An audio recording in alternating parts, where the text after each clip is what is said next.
الذي بيده الملك وهو على كل شيء قدير، الذي خلق الموت والحياة ليبلوكم أيكم أحسن عملا وهو العزيز الغفور. الحمد لله الحي القيوم، لا يفنى ولا يبيد ولا يكون إلا ما يريد، لا مثيل له يوجد، ولا إله غيره يعبد، ولا أكرم غيره يقصد. عز جاهه وجل ثناؤه وتقدست أسماؤه، ولا إله غيره. الحمد لله قسم بالموت رقاب الجبابرة، وكسر به ظهور الأكاسرة، وقصر به آمال القياسرة، الذين كانت قلوبهم عن ذكر الموت نافرة، حتى جاءهم الموت فأرداهم في الحافرة.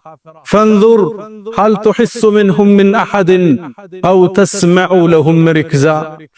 يا من بدنياه انشغل وغره طول الأمل، والموت يأتي بغتة والقبر صندوق العمل.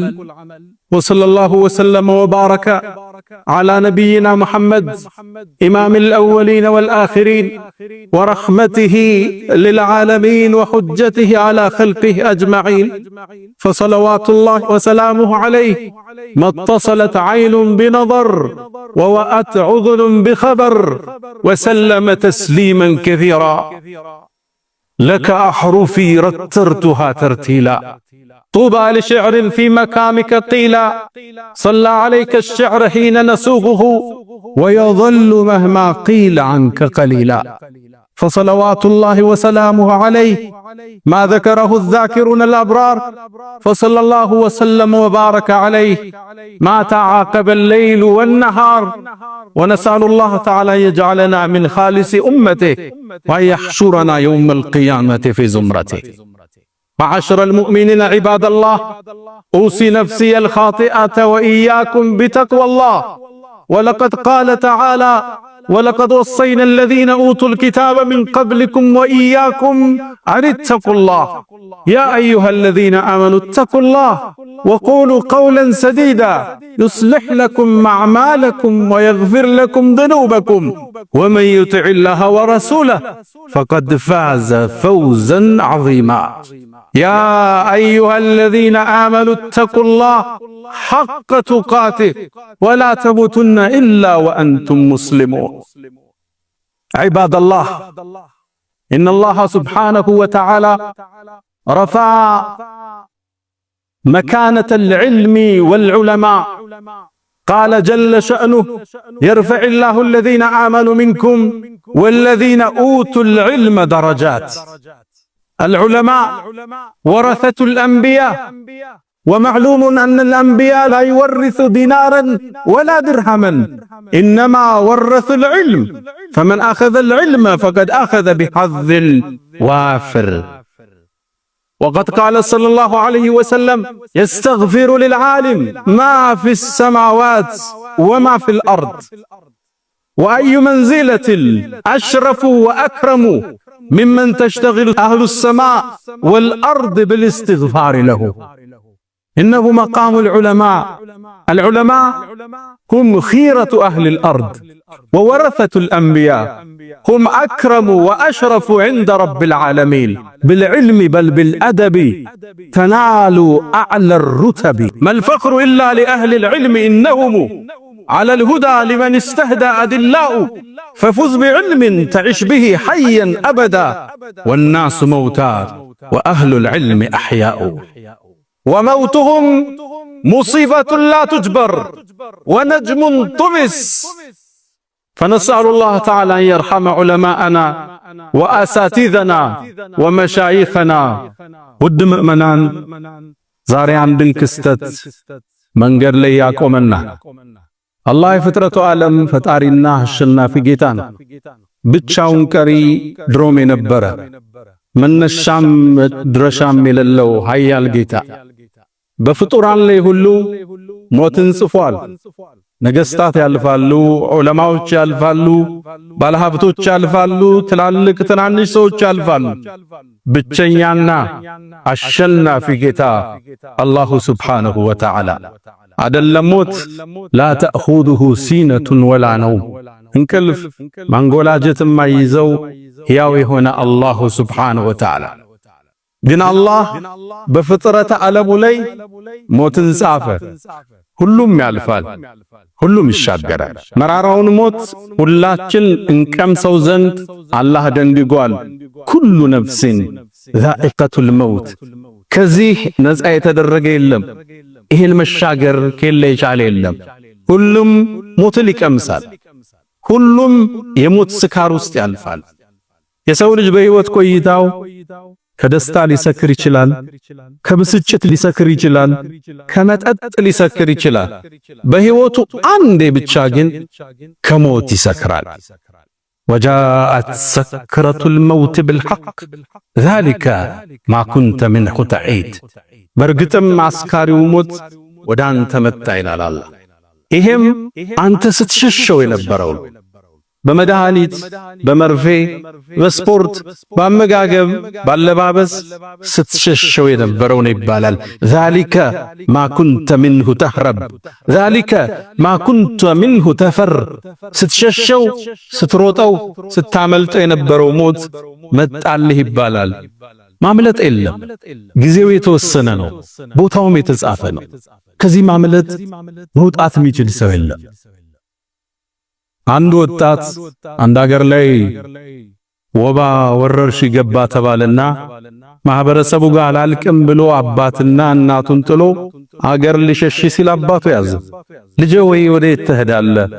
እኛን ያገኘን ችግር አንተን ያገኘ ሽሽትህ ወዴት ነው አለ። አባቴ ወይ አይኔ እያየው እናንተ ጋር ሞታለሁ እንዴ? ሻንጣውን ጠቅሎ ወጥቶ ሄደ። ታዲያ መንገድ ላይ እየተጓዘ ያለ አንድ ቦታ ላይ ጥላ ፈልጎ ዛፏ ስር አረፈ። እንዳረፈም ድንገት እባብ መጣና ነድፎት ፍጻሜው ዛፍ ስር ሆነ። ከቀናት በኋላ ያነው ወባ ያነው ወረርሽኝ አገሪቱ ላይ ለቆ የሞት ዜናው አገሩ ጥሏቸው ለሄዱት ወላጆቹ መጣላቸው። አባቱ አዘነ። አንዲት ስንኝ ቋጠረ። راح يبغي نجوة من هلاك فهلك والمنايا راصدات للفتى حيث سلك كل شيء قاتل حين تلقى أجلك راح يبغي نجوة نجاوت አለው ብሎ አገር ሸሽቶ ሄደ። من هلاك فهلك ሞተ እዛው ልጅ መንገር ላይ ተሰዋ። والمنايا ሞት እኮ راصدات للفتى አንድን ሰው አድፍጦ ይጠብቀዋል። حيث سلك በሄደበት መንገድ ኩሉ ሸይን ቃትሉን ሒነ ተልቃ አጀለክ አጀል ሲደርስ ሁሉም ነገር ያንተ ገዳይ ነው። እንቅፋት ይገልሃል፣ መኪና ይገልሃል፣ ትንታ ይገልሃል፣ ሳቅም ሊገልህ ይችላል። የሰው ልጅ ከተወሰነለት ጊዜ ከተወሰነለት ቦታ ያልፈም ዱንያን ሁሉም ጥሩ ይሻገራል። ከሞት የማምለጥ እድል የተሰጠው የለም። ዓለሞች ይሞታሉ፣ መሻይኾች ይሞታሉ፣ ነገስታት ያልፋሉ፣ ባለሀብቶች ሁሉ ይሻገራል። ሁሉም ጀምሮ ሳይጨርሰው ይሄዳል። ከሞት ሊከላከልለት የሚችል ምድራዊ ኃይል የለም።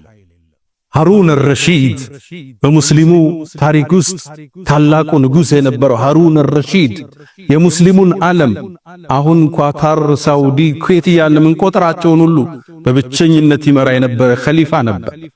የንግስናው ስፋት ሰማይ ላይ ደመና እንኳን ሲያይ ደመናውን ይፎክርባት ነበር። የትም ቦታ ሄደሽ አዝንቢ ግብር ወደኔ ይመጣል ይላት ነበር። ከግዛት ያቶጭም ይል ነበር። ታዲያ ይህን ሰው አንዴ ሞት ተገናኝ። የሞት አፋፍ ላይ ሆኖ ሰዎች መጥተው ጠየቁት፣ ራስህን እንዴት ታገኘዋለህ አሉት። ማ አግና ዐኒ ማሊያ ሀለከ ዐኒ ሱልጣንያ፣ ገንዘቤ አላስጣለኝ ስልጣኔም አልተከላከለልኛል። ከዛም ወደ ደጃፍ አውጡኛል። ወደ ሰማይ አልጋው ላይ ሆኖ ተመለከተና ያ መን ላ የዙሉ ሙልኩ፣ አንተ ንግስና ማይሻረው አላህ ወይ ንግስናው እጁ እየጠፋ ያለውን ባሪያን ምህረትህን ስጠዋል።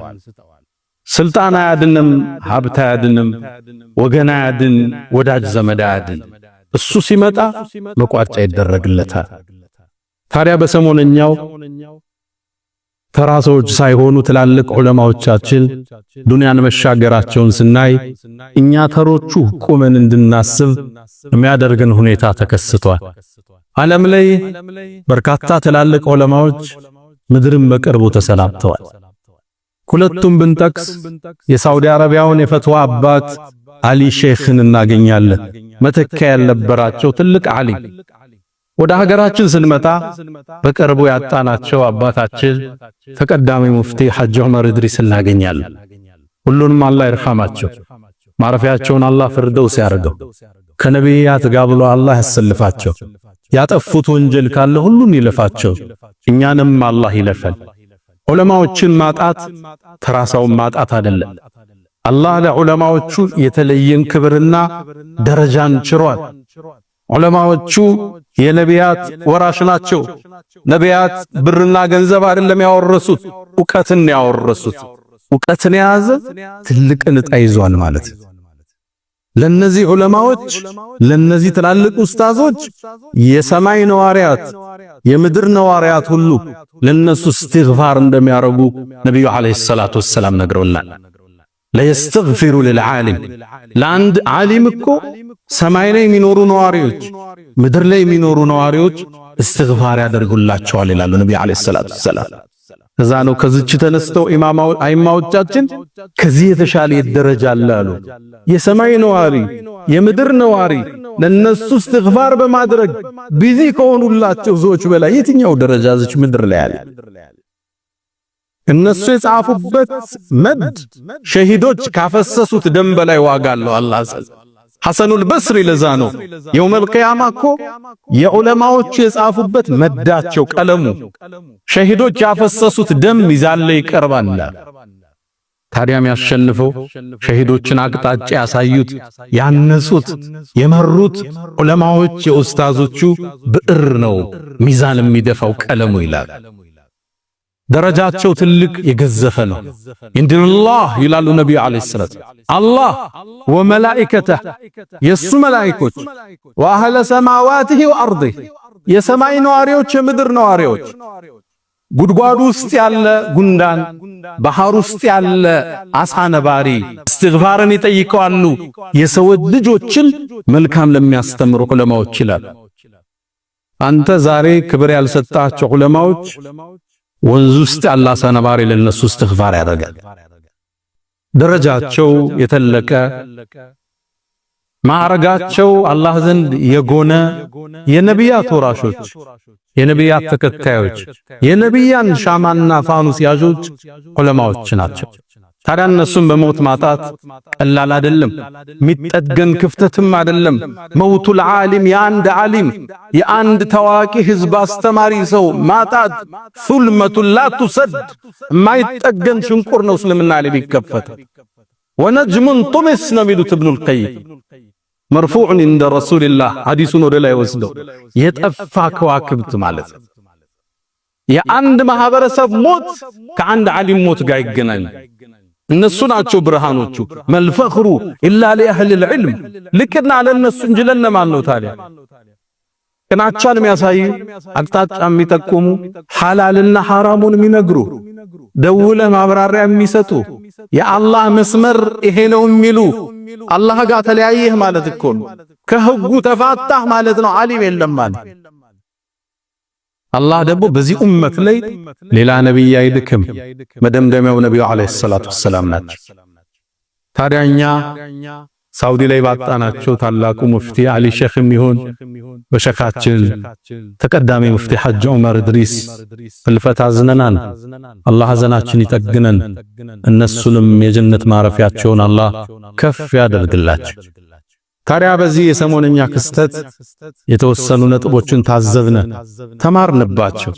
የመጀመሪያ አስደሳቹ ነጥብ ህዝብ ሙስሊሙ አንድነቱን ያሳየበት፣ አብሮነቱን ያሳየበት፣ ለዑለማዎቹ ክብርንና ሞገስን የቻረበት ክስተትን አስተናግደን ውስጣችን በሐሴት ተሞላ። ሊለያዩን ሊበትኑን ያሴሩት ሰዎች እጃቸውን አፋቸው ውስጥ ከተው ቁጭ አሉ። ሚዲያዎቻችን በአጠቃላይ ፌስቡኮቻችን፣ ቲክቶኮቻችን፣ ኢንስታግራሞቻችን በአጠቃላይ ስለ ዓሊሞቻችን ሞት ዘጋቢ ሆነ፣ ስለነሱ ክብር ገላጭ ሆነ። መጅሊሱም ትልቅን አመራር በመውሰድ የታላቁን ሸኻችንን አቀባበር መንግስት ጋር በማስተባበር በማቀናጀት በሚገባቸው ግርማ ሞገስ ክብር እንዲሸኙ ያደረግንበት አብሮነታችን የታየበት ትስስራችን የታየበት ተለያይተው አበቃላቸው ያሉ ሰዎች ያፈሩበት ክስተትን አስተናግደን አልፈናል። ይሄ ትልቅ የሆነ መሸለም ነው ለዚህ ትውልድ። አብሮነት የታየበት እንደማንለያይ ያሳየነበት ፌስቡኮቻችን ሁሉ የዘገቡበት ማይረሳ ክስተትን ደማቅ አሻራን አሳልፈን ደናል። አልহামዱሊላህ። ሌላ ደግሞ ታዘብነ ተገረምነም የሌላ እምነት አባቶች፣ አርቲስቶች፣ ጋዜጠኞች፣ ታዋቂ ሰዎች፣ ባለሀብቶች፣ ኤምባሲዎች ሐዘናችንን ለመጋራት የአባታችንን ልፈት ሐዘናችንን ለመጠገን አብረውን ቆሙ፣ አብረውን አነቡ። እናመሰግናቸዋለን። አላህ ሂዳያውን ይስጣቸው። ሌሎችም ደግሞ በአግርሞት ታዘብነ ከዚህ ተጻራሪ ለመቆም የጣሩትን ሴራን ይዘው የመጡትንም ተመለከትናቸው። የኛ አንዳንድ ወጣቶች የሰሩትን ስህተት ተመልክተው እሷን አወፍረው እስልምና መሃል ሁለት ሰፍ እንዳለ ለማሳየት የቧጠጡ ሰዎች መርዛቸው ሊረጡ ያሰቡን ሰዎችንም መንጥረን ታዘብናቸው። እስልምና ውስጥ መጥተው ፈትዋ ለመስጠት እገሌ ቡድን እንዲነው እገሌ ቡድን እንዲነው ብለው ሊያቧድኑን የሞክሩትንም ታዘብናቸው፣ ተመለከትናቸው። ምን ያሴሩልን እንደነበር በግልጽ በአደባባይ ተመለከትናቸው። ደግሞም ሌሎችን አብረን ታዘብነ። የኛም ምስኪኖች የነዛን መፈክር ያዳመቁ የነዛን ላይክና ሸር ያደረጉ ለማውገዝ ብለው ድሉን ለመጠቀም የሞከሩ የኞች ምስኪኖችንም አየናቸው። እነዚህ ከሌላ እምነት መጣው ጥቂቶቹ ሰፊውን የክርስትና እምነት የማይወክሉት ትንንሽ አክቲቪስቶች ብቅ ጥልም ብለው እገሌ ሱፊ እገሌ ወሃቢ ማለት እንዲህ ነው ብለው ሊያባዱን ሲሞክሩ በትዝብት ተመለከትናቸው። የነሱን ድምጸት ደግሞ ይዞ ያስተጋባ ሱፊያ ነኝ ብሎ ያመነ ደግሞ አንዳንድ ዲኑ ያልገባው ወጣትንም ተመለከትን።